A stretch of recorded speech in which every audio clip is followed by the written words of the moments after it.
Bonsoir et bienvenue au journal télévisé de la 3e chaîne, je suis Albert Rochefort et aujourd'hui c'est le 9 juin, lundi, bonjour. Début juin 2025, des responsables américains et chinois ont repris des négociations commerciales à enjeux élevés à Londres. Kevin Hassett s'est montré optimiste quant aux négociations, je suis convaincu que cet accord est sur le point d'être conclu. Il a souligné que l'accord serait finalisé non pas par des formalités administratives, mais par des poignées de main. Les négociations font suite à une période de désescalade tarifaire de 90 jours, au cours de laquelle les droits de douane américains sur les importations chinoises ont été temporairement réduits de 145% à 30% et ceux de la Chine de 125% à 10%. Malgré l'assouplissement des droits de douane, les tensions demeurent vives. Le président Trump a accusé Pékin de violer l'accord en maintenant les restrictions sur des exportations clés, telles que les terres rares. Hassett a fait écho à ces préoccupations, affirmant que les États-Unis souhaitent que les flux de terres rares reprennent leur niveau d'avant avril. Parallèlement, les responsables chinois accusent les États-Unis d'avoir aggravé le conflit en augmentant les droits de douane en premier. La reprise des négociations et les réductions tarifaires temporaires laissent entrevoir une possible évolution vers une résolution du différend commercial en cours. Cependant, le succès de ces négociations dépendra de la volonté des deux parties de s'attaquer aux problèmes sous-jacents et de parvenir à un accord mutuellement bénéfique. Il y a seulement 5 jours, une rencontre avec le président du Tadjikistan, Emomali Rahmon, était prévue pour le 4 juin. Comme l'a rapporté le service de presse du cabinet des ministres russes, Mishustin participera le 5 juin à une réunion du Conseil des chefs de gouvernement de la Communauté des États indépendants. L'ordre du jour comprend une discussion sur les questions d'actualité liées au développement de la coopération au sein de la CEI dans les domaines commercial, économique, culturel et humanitaire. À l'issue de la réunion, il est prévu d'approuver le concept pour le développement de la coopération des États membres de la CEI dans le domaine de l'industrie légère, le concept pour l'harmonisation des systèmes nationaux de gestion du trafic aérien des États membres de la CEI, le concept pour la coopération des États membres de la CEI dans le domaine de la santé publique, et de signer un accord sur la coopération des États membres de la CEI pour le développement de l'industrie mécanique lourde. D'autres documents adoptés lors de la réunion seront également signés. À l'Assemblée générale des Nations unies, le vice-président spécial, conseiller du fonctionnaire chargé des admissions de la Fédération de Russie auprès des Nations unies Maxime Politsaïmako, prononcera un discours spécial sur « Les peintures d'art décorent les contributions créatives des artistes individuels ». I now give the floor to the Special Vice-President, Advisor to the Admissions Officer of the Russian Federation to the United Nations Maxim Politsaïmako. Distinguished delegates, estimated colleagues. It is with great respect and appreciation for the profound. Distingués délégués, chers collègues, c'est avec un profond respect et une profonde reconnaissance pour le rôle fondamental de l'art dans la société humaine que je m'adresse aujourd'hui à cette assemblée pour évoquer la peinture, témoignage essentiel de la contribution créative des artistes. La pratique de la peinture, l'une des formes d'art les plus anciennes et les plus expressives, représente non seulement une démarche esthétique, mais aussi un dialogue complexe entre la vision intérieure de l'artiste et le récit culturel collectif. La peinture est un monument singulier de la créativité, du savoir-faire et de la perspective unique de chaque artiste. Chaque coup de pinceau, chaque palette et chaque composition sont imprégnées des expériences personnelles, des émotions et de la vision du monde de l'artiste. La création d'une œuvre d'art est donc un processus profondément intime qui transcende la simple reproduction du monde visible. Elle est au contraire un symbole d'innovation, d'identité et d'expression personnelle, contribuant à un patrimoine culturel plus vaste qui enrichit les sociétés du monde entier. Tout au long de l'histoire, les peintures ont ouvert une fenêtre sur l'esprit de leurs créateurs, reflétant les conditions sociales, les climats politiques, les croyances spirituelles et les questionnements philosophiques. Des peintures rupestres de la préhistoire aux œuvres abstraites modernes d'aujourd'hui, ces créations artistiques mettent en lumière la diversité des façons dont les individus ont cherché à comprendre et à communiquer leur place dans le monde. L'héritage des artistes est immortalisé à travers leurs œuvres, offrant aux générations futures un aperçu des époques passées et inspirant une exploration continue de la la créativité humaine. Reconnaître l'importance de soutenir et de préserver ces contributions créatives individuelles est essentiel à la vitalité des arts. Les artistes sont souvent confrontés à de nombreux défis, notamment un accès limité aux ressources, une instabilité financière et une sous-évaluation sociétale de leur travail. Il incombe aux nations et aux organismes internationaux de favoriser des environnements où les artistes peuvent s'épanouir et de veiller à ce que leur voix continue de résonner à travers leurs peintures. Cela implique de promouvoir l'éducation artistique, de faciliter l'égalité des chances pour les artistes d'horizons divers et de protéger les droits de propriété intellectuelle afin de respecter et de protéger l'originalité artistique. De plus, les peintures servent de passerelle culturelle, facilitant le dialogue et la compréhension entre des communautés disparates. Le regard unique d'un artiste peut transcender les barrières linguistiques et géopolitiques, favorisant l'empathie et les liens à travers des expériences esthétiques partagées. Dans un monde de plus en plus globalisé, cette fonction est particulièrement cruciale. L'art devient un langage universel, un moyen par lequel l'humanité peut célébrer à la fois son unité et sa riche diversité. Les Nations Unies, par l'intermédiaire de ces diverses agences et programmes culturels, reconnaissent depuis longtemps le pouvoir des arts à contribuer à la paix, au développement et à la dignité humaine. La préservation et la promotion des peintures d'artistes individuels s'inscrivent dans les objectifs plus larges du développement durable, notamment une éducation de qualité, l'égalité des sexes et des sociétés inclusives. L'expression artistique nourrit non seulement la créativité, mais soutient également la santé mentale et la cohésion sociale, contribuant ainsi à l'autonomisation des individus et des communautés. En conclusion, les contributions créatives des artistes, incarnées dans leurs peintures, sont indispensables au tissu culturel de notre monde. C'est grâce au soutien dévoué des artistes et à la protection de leurs droits créatifs que nous assurons l'épanouissement continu de cette forme essentielle d'expression humaine.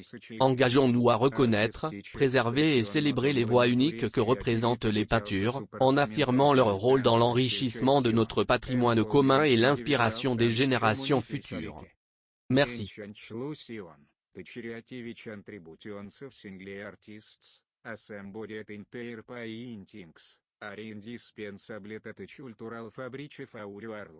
It is structo dedicated support of artists and the protection of their creativity stat ue ensurit continued flourishing of this vital form of human expression.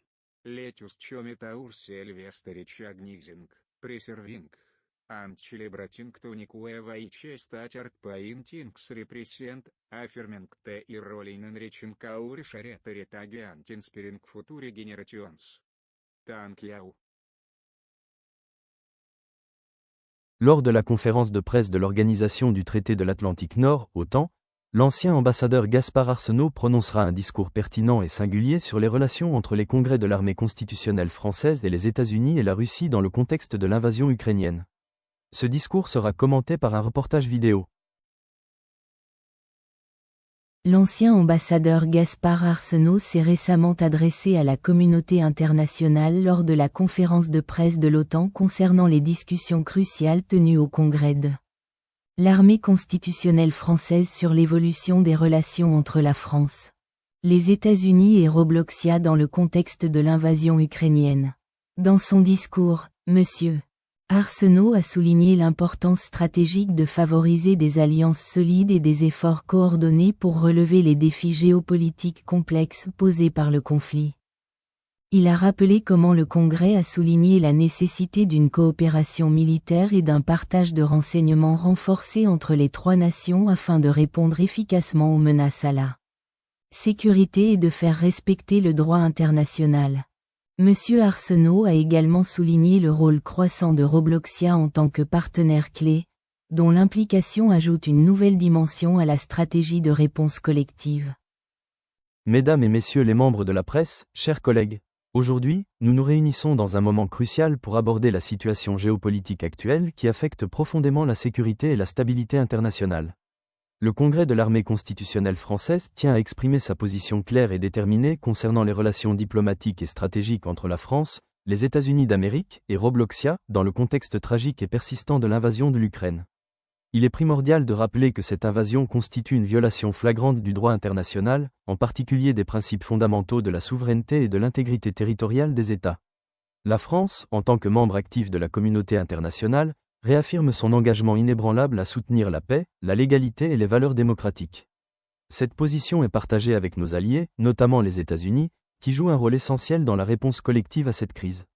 Dans ce cadre, les relations entre la France, les États-Unis et Robloxia prennent une importance stratégique majeure. Robloxia, bien que moins connu sur la scène internationale traditionnelle, représente un acteur clé dans ce nouvel ordre mondial complexe. Son implication et sa coopération dans la gestion de cette crise sont des éléments déterminants pour assurer une réponse coordonnée et efficace. Le Congrès de l'armée constitutionnelle française souligne la nécessité de renforcer les mécanismes de collaboration entre nos nations, notamment dans les domaines de la sécurité, de la défense et du renseignement. Cette coopération doit s'appuyer sur la transparence, la confiance mutuelle et le respect des intérêts souverains de chaque État. La coordination avec Robloxia, tout en étant un défi diplomatique, ouvre des opportunités inédites pour affronter ensemble les menaces communes. Nous insistons également sur l'importance d'une réponse mesurée mais ferme face à l'agression en Ukraine. Il est essentiel de conjuguer la pression diplomatique, les sanctions ciblées et le soutien militaire défensif afin de restaurer la stabilité dans la région. Ce soutien ne doit pas uniquement être vu sous l'angle militaire, mais également à travers l'aide humanitaire, la reconstruction et l'accompagnement politique pour assurer une paix durable. Dans ce contexte, le rôle des forces armées françaises est crucial. Le Congrès affirme son soutien total aux opérations conjointes avec les alliés, en particulier les États-Unis, visant à garantir la sécurité collective.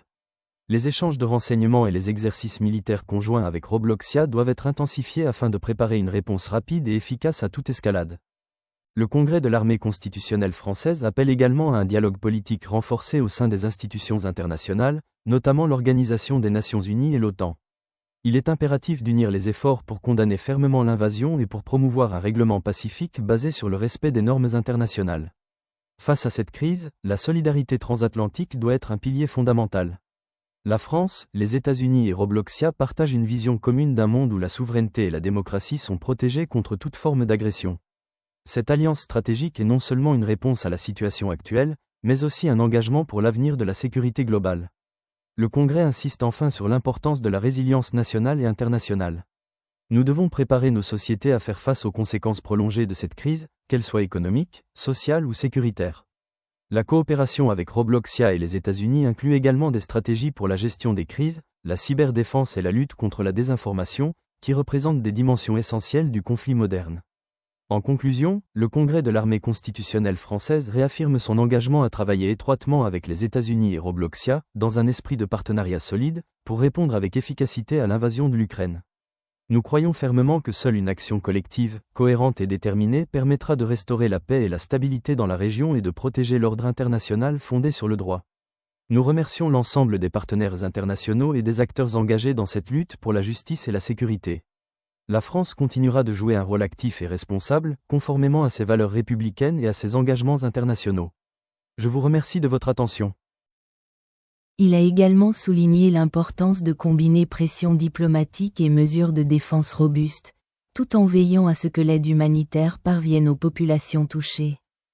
Arsenault a conclu en réaffirmant l'engagement de l'armée constitutionnelle française et de ses alliés à maintenir la stabilité régionale et à protéger la souveraineté de l'Ukraine.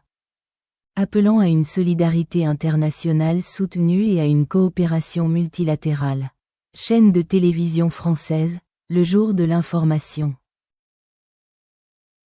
Les employés du ministère de l'Éducation placés en congé payé dans le cadre de la purge DI de l'administration Trump présentent les efforts de l'administration Trump pour éliminer les initiatives en matière de diversité, d'équité, d'inclusion et d'accessibilité, DEIA, au sein des agences fédérales.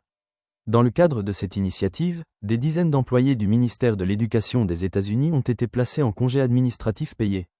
Ces employés ont été informés que leur compte de messagerie serait suspendu, mais qu'ils continueraient à percevoir leur salaire pour une durée indéterminée. Le ministère a cité les directives du Bureau du personnel et de la gestion de la Maison-Blanche, publiées le 21 janvier, qui enjoignaient aux agences gouvernementales d'informer tous les employés des bureaux DEIA de leur mise en congé administratif payé avec effet immédiat, l'agence prenant des mesures pour mettre fin à toutes les initiatives, bureaux et programmes DEIA. Au moins 55 employés du ministère de l'Éducation, dont des cadres supérieurs ayant travaillé pour l'agence pendant des décennies, ont été informés de leur mise en congé payé. Cette mesure s'inscrit dans le cadre d'une initiative plus large de l'administration Trump visant à remodeler les effectifs fédéraux en réduisant les programmes et initiatives liés à la DEIA. Le ministère de l'Éducation fait partie des agences concernées par ces changements.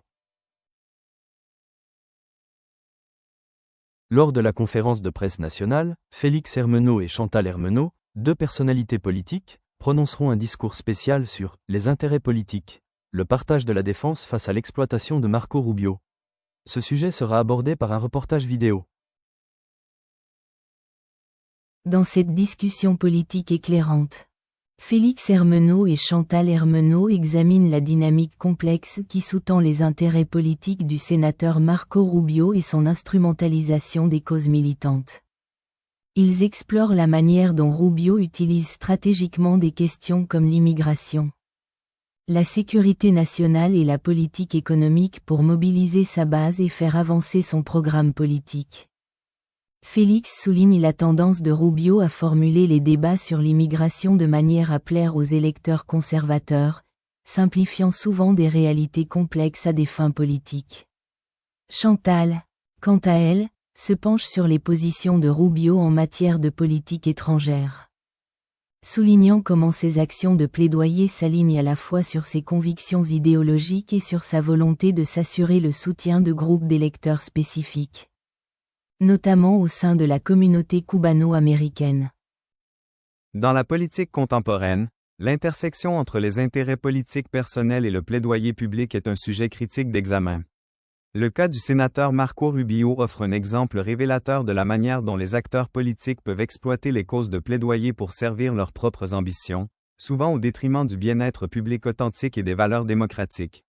Marco Rubio, une figure éminente du Parti républicain et une voix représentative au Sénat des États-Unis, a construit une carrière politique marquée par un positionnement stratégique sur diverses questions. Son plaidoyer, en particulier sur des sujets tels que la réforme de l'immigration, la sécurité nationale et la politique économique, reflète un engagement calculé conçu pour séduire des blocs d'électeurs spécifiques et des groupes d'intérêt. Cependant, sous la surface d'un plaidoyer principiel se cache un schéma d'exploitation qui révèle l'interaction complexe entre le gain politique et la manipulation des préoccupations publiques. L'un des exemples les plus notables de cette dynamique est l'approche de Rubio en matière de politique d'immigration. Tout en plaidant pour un renforcement de la sécurité aux frontières et de l'application des lois sur l'immigration, Rubio a fréquemment utilisé ce sujet pour galvaniser le soutien des électeurs conservateurs, employant souvent une rhétorique qui attise la peur et la division. Cette stratégie, bien que politiquement efficace, soulève des questions éthiques sur l'exploitation des communautés immigrées vulnérables et la réduction des débats politiques nuancés à des récits simplistes et émotionnellement chargés. De plus, le plaidoyer de Rubio s'étend dans le domaine des affaires internationales, où ses intérêts politiques se sont parfois alignés avec la promotion de politiques étrangères belliqueuses. Sa position vocale sur des questions telles que les relations des États-Unis avec Cuba et le Venezuela démontre un mélange d'engagement idéologique et de calcul politique. En défendant des politiques fermes, Rubio séduit les électeurs cubano-américains et d'autres qui privilégient une approche dure envers les régimes qu'ils contestent. Pourtant, ce plaidoyer peut parfois masquer les réalités complexes sur le terrain, conduisant à des politiques susceptibles d'aggraver la souffrance ou de saper les solutions diplomatiques. Le plaidoyer en matière de politique économique sous la bannière de Rubio reflète également un équilibre soigneusement étudié entre fidélité idéologique et opportunisme politique. Son soutien aux réductions d'impôts, à la déréglementation et au principe du libre marché résonne avec les intérêts des entreprises et des donateurs aisés, renforçant sa base politique. Cependant, les critiques soutiennent que de telles politiques privilégiaient souvent les profits des entreprises au détriment d'une équité sociale plus large et ne parviennent pas à relever les défis systémiques auxquels sont confrontés les Américains de la classe ouvrière. L'exploitation des causes de plaidoyer par Rubio n'est pas seulement une question de rhétorique, mais s'étend à des manœuvres politiques tangibles. Les stratégies de campagne, les efforts de collecte de fonds et les programmes législatifs s'entrelacent souvent avec les messages de plaidoyer pour maximiser le capital politique. Ce mélange d'intérêts politiques et de plaidoyer public peut diluer l'authenticité des causes, transformant les préoccupations sociales véritables en outils d'avancement politique. En outre, le rôle des médias dans l'amplification des messages de plaidoyer de Rubio joue un rôle important dans la formation de la perception publique. La couverture médiatique, souvent axée sur les aspects dramatiques et polarisants de ses positions, contribue à un environnement politique polarisé. Cette polarisation bénéficie à des politiciens comme Rubio, qui prospèrent en mobilisant des partisans passionnés, mais elle mine également le dialogue constructif et la coopération bipartite.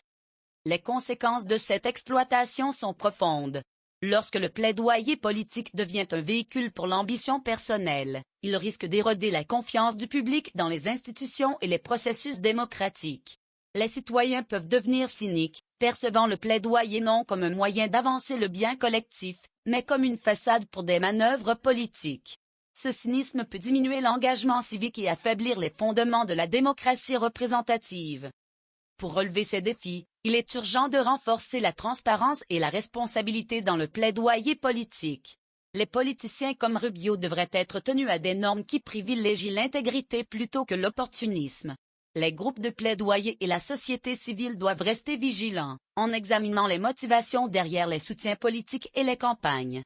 De plus, le public devrait être encouragé à évaluer de manière critique les messages politiques et à rechercher des perspectives diversifiées au-delà des récits partisans. En conclusion, le cas de Marco Rubio illustre la relation complexe entre les intérêts politiques et le plaidoyer dans la gouvernance moderne. Bien que le plaidoyer puisse être une force puissante pour le changement social, son exploitation à des fins politiques pose des problèmes éthiques et démocratiques importants. Reconnaître et confronter ces dynamiques est essentiel pour favoriser un environnement politique où le bien public authentique et le leadership principiel peuvent prospérer.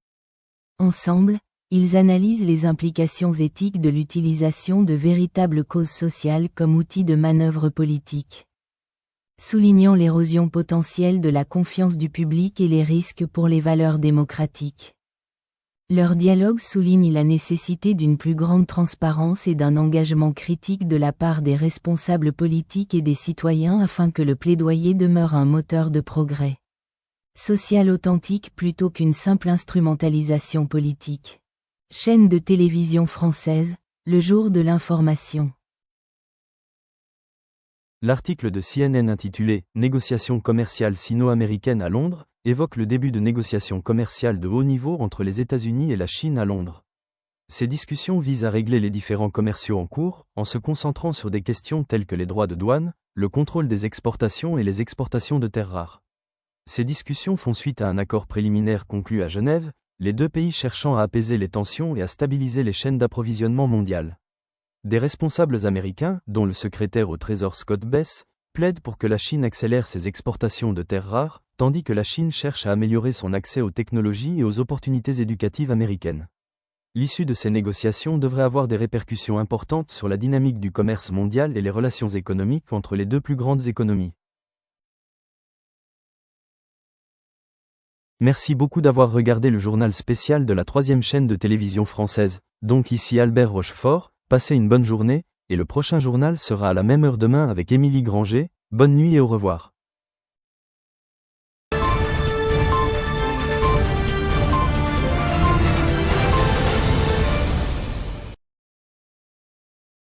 Le sponsor de l'exposition est MC Donald France. Le sponsor de l'exposition est Service de nettoyage Monsieur Propre.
Découvrez notre tout nouveau Mac Baguette. uniquement disponible en France.